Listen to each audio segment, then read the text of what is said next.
hotuba ya kiongozi.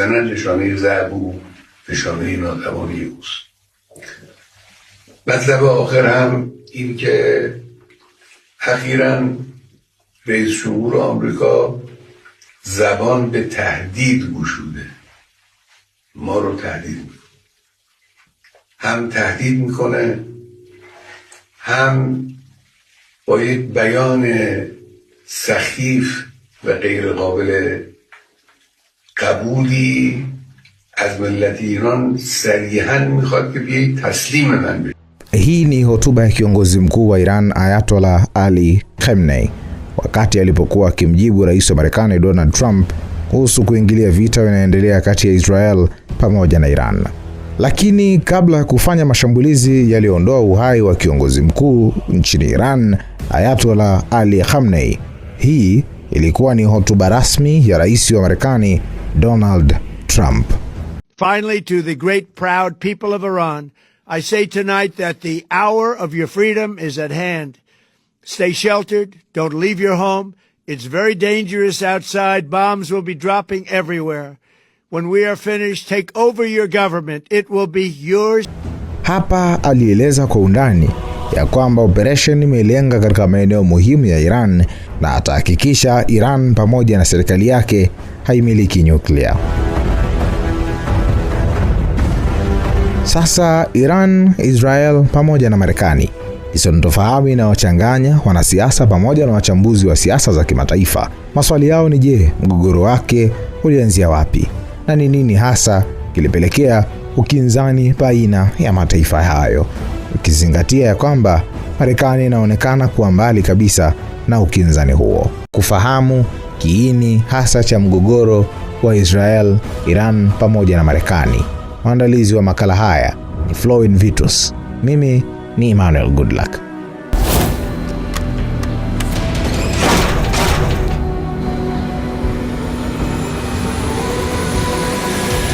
Mvutano wa Iran, Marekani pamoja na Israel sio mvutano wa jana wala leo.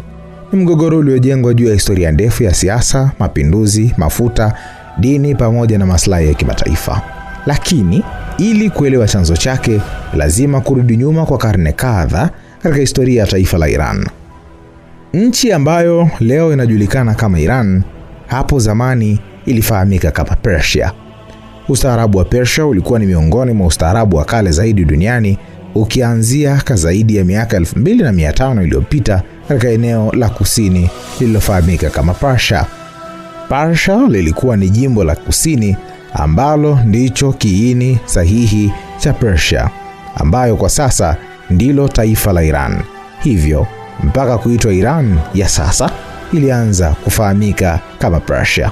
Lakini March 21 mwaka 1935, katika siku ya mwaka mpya wa Kiajemi uliofahamika kama Nowruz, Shah Reza Pahlavi, ambaye wakati huo alikuwa ni kiongozi mkuu wa taifa la Iran, aliamuru mataifa yote duniani kuacha kulitumia jina la Persia na kulitambua jina la Iran kama jina jipya la taifa lake, liendane na jina halisi la nchi hiyo na utambulisho wake wa ndani, ambao wakati huo ulikuwa ukifahamika miongoni mwa Wairan pekee waliokuwa wakilitambua taifa lao kwa jina la asili la Iran. Mabadiliko ya kisiasa na utawala nchini Iran yamehusishwa na mgogoro na sintofahamu kati yake Israel pamoja na Marekani, ambao mpaka sasa umefikia kilele cha ubishani wa silaha na sio mazungumzo ya amani kama ambavyo ilikuwa awali. Kabla ya mwaka 1925, Iran ilikuwa ikiongozwa katika tawala za kifalme, utawala ambao ulifahamika kama Shah, na hapo Ahmed Shah Qajar katika uongozi wake alitengeneza uhusiano na mataifa mbalimbali kutoka magharibi kama Uingereza. Mwaka 1925, Reza Shah Pahlavi aliingia madarakani. Wakati akiingia madarakani alikutana na mikataba iliyosainiwa awali kati ya Iran na nchi nyingine juu ya makubaliano mbalimbali kuhusu mafuta yaliyokuwa yakipatikana katika taifa la Iran. Mkataba mmojawapo uliosainiwa ni ule mkataba wa mwaka 1901 uliofahamika kama Anglo-Persian Oil Company, na baadaye kubadilika tena ukitambulika kama Anglo-Iranian Oil Company, ambapo Anglo-Persian ni kwa sababu wakati huo Iran ilikuwa ikifahamika kama Persia. Na mwaka 1933 mkataba wa mafuta kati ya Iran pamoja na Uingereza uliboreshwa zaidi, na hapa maslahi ya Iran yaliongezeka, japo Mwingereza aliendelea kunufaika zaidi kuliko Iran. Mkataba huu katika maboresho yake uliongezwa udhibiti katika uchimbaji na usafirishaji wa mafuta, lakini pia uliongezwa muda wa mkataba ambao ulirefushwa na kufikia kutamatika mwaka 1993, sawa na kipindi cha miaka 60 baadaye.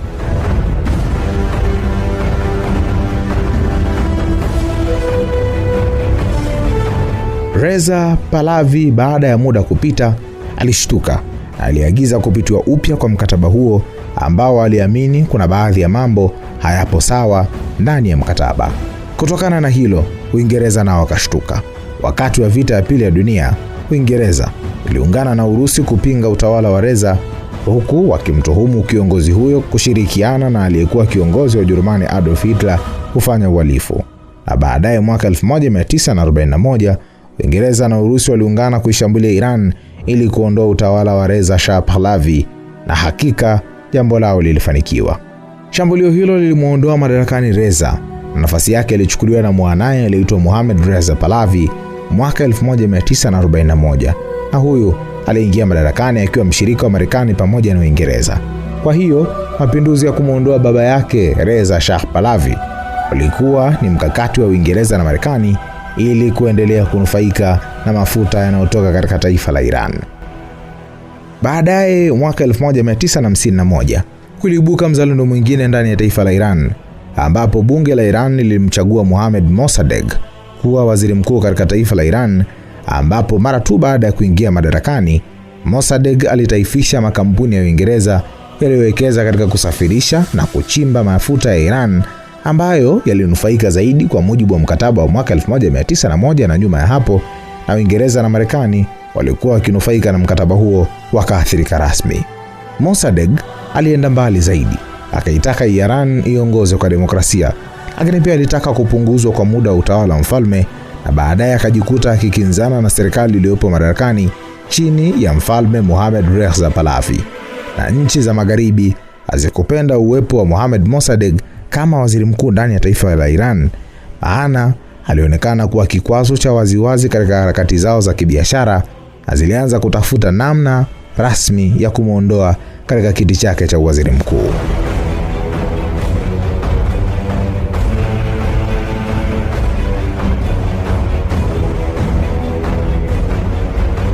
Wakati wakitafuta namna ya kumuondoa waziri mkuu Mohammad Mossadegh, ambaye Wairani wengi walimpenda sana, nchi za magharibi zilipata upenyo, ambapo mwaka 1953 mashirika ya kijasusi ya Marekani yani CIA pamoja na M16 ya Uingereza yaliweka shinikizo kwa mfalme Mohammad Reza Pahlavi amfukuze kazi waziri mkuu Mohammad Mossadegh kwa amri ya kifalme, na ilipofika Agosti mwaka huo mfalme aliandika barua ya kumuondoa waziri mkuu, jambo lililoshindikana kwa sababu barua ilipomfikia waziri huyo alihoji, kwa nini mfalme aandike barua ya kuniondoa madarakani bila ya idhini ya bunge ambalo ndilo lililomchagua?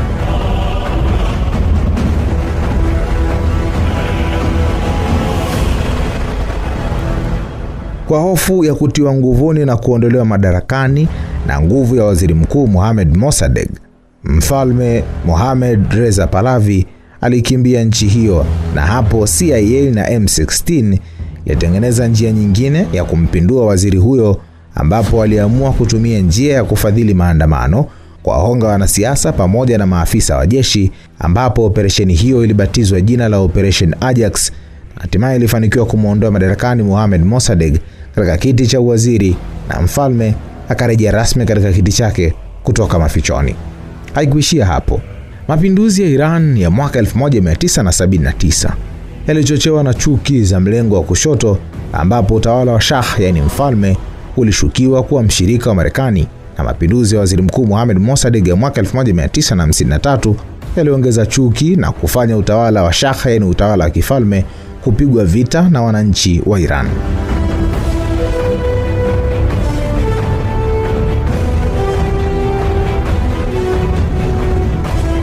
Miongo kadhaa ya hasira dhidi ya utawala wa kifalme na ushawishi wa magharibi hatimaye ililipuka mwaka 1979 katika tukio lililojulikana kama Iranian Revolution, yaani mapinduzi ya Iran.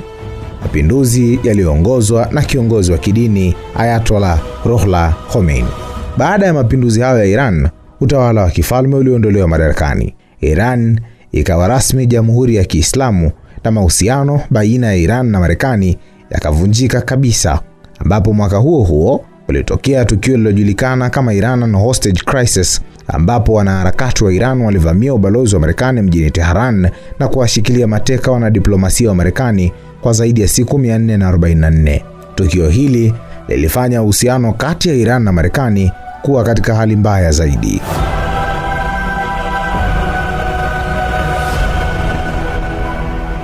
Baada ya mapinduzi ya mwaka 1979, Iran ilitangaza kuwa haitambui Israel kama taifa halali. Viongozi wa Iran waliishutumu Israel kwa kuwakandamiza wa Palestina. Kwa upande wake, Israel imekuwa ikiona Iran kama tishio kubwa kwa usalama wake, hasa kutokana na mpango wake wa nyuklia na msaada wake kwa makundi kama Hezbollah na Hamas.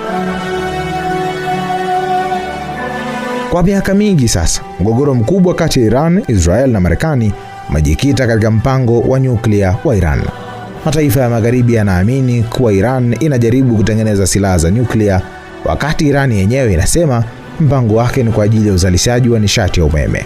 Hali hiyo imepelekea vikwazo vya kiuchumi, mashambulizi ya siri pamoja na vitisho vya vita baina ya taifa la Marekani, Israel pamoja na Iran. Leo hii mvutano baina ya Iran pamoja na Israel na Marekani bado unaendelea kuwa miongoni mwa migogoro mikubwa zaidi duniani. Mashambulizi ya kijeshi, lakini vita vya wakala kupitia makundi mbalimbali ya kijeshi kama Quds pamoja na vita vya kidiplomasia vinaendelea kutishia usalama ndani ya Mashariki ya Kati na dunia kwa ujumla.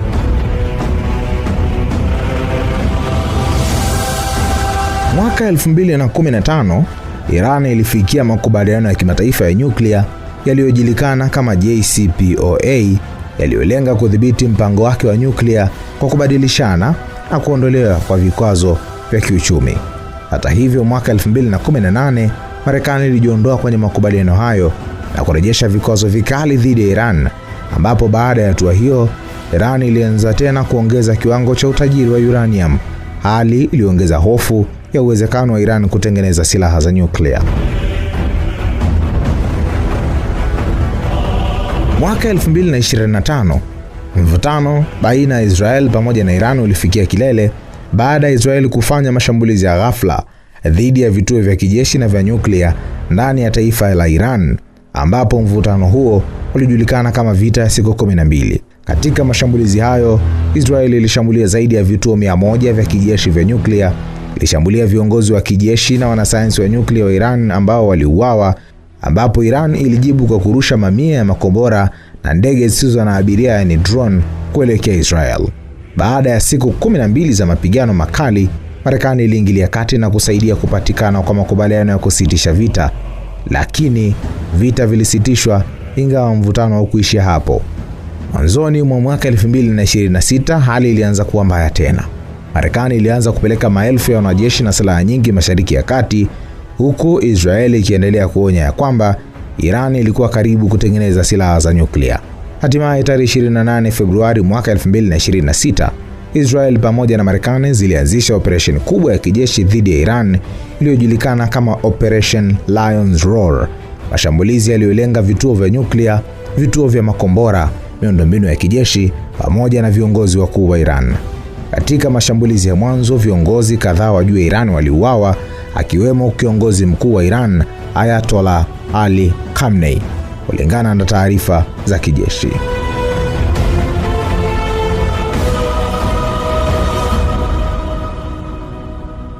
Baada ya mashambulizi hayo, Iran ilijibu kwa nguvu kubwa, ambapo walirusha makombora ya ballistic kuelekea Israel, wakashambulia pia kambi za kijeshi za Marekani katika nchi za Ghuba na kutumia droni nyingi za kijeshi kuelekea Israel. Mashambulizi haya yalifanya mgogoro huo kuelekea katika maeneo mengi ya Mashariki ya Kati, ambapo Iran pia ilifunga rasmi mlango wa bahari wa Hormuz, ambao ni njia muhimu ya usafirishaji wa mafuta duniani. Hatua hiyo ilisababisha usafirishaji wa mafuta na biashara za kimataifa kuyumba kwa kiwango kikubwa. Kwa sasa mapigano kati ya Iran, Israel pamoja na Marekani bado yanaendelea na yanaonekana kuwa hatari zaidi kuliko migogoro ya miaka iliyopita.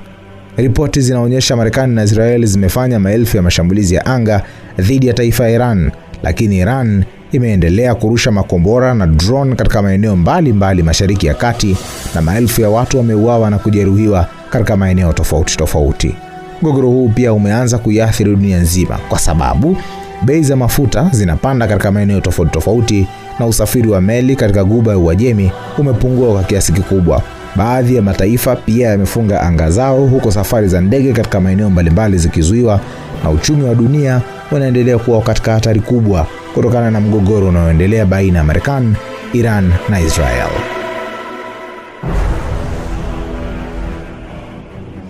Huu ndio mwisho wa makala haya maalum yanayohusu kiini, maendeleo na mgogoro wa Iran, Israel pamoja na Marekani.